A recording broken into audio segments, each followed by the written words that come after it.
Allora, buonasera. Per le interviste abbiamo per il Montecchio Precalcino Carlo Sanson, portiere del primo tempo, se non sbaglio. Sì, esatto. Allora, come hai visto la partita, Carlo? Sembrava insomma un 2-1 quasi fortunoso per lo Scandiano, perché il secondo gol certamente che vanno in cerca, però effettivamente impossibile da parare.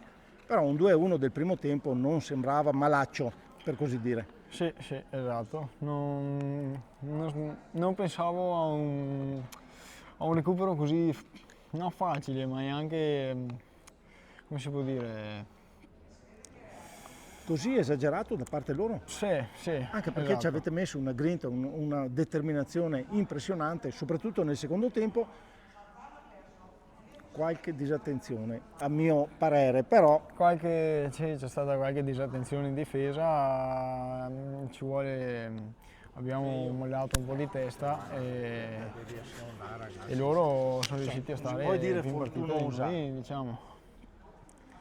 Sì, più in partita esattamente, sono riusciti. Dopo avevate recuperato in 11 secondi, avevate fatto anche due reti, attenzione, quindi vi eravate portati sotto su 4-3 se non vado errato. Sì, Quindi sì, lì il era stata ritmo, riaperta la partita. sì, lì il ritmo aveva cominciato a salire, avevamo cominciato a giocare bene.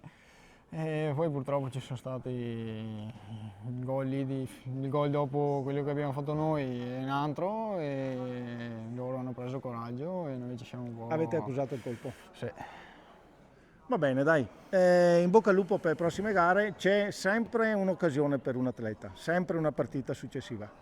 certo. Esatto, benissimo, saluti intanto e grazie a te Carlo. Buonasera. Ok.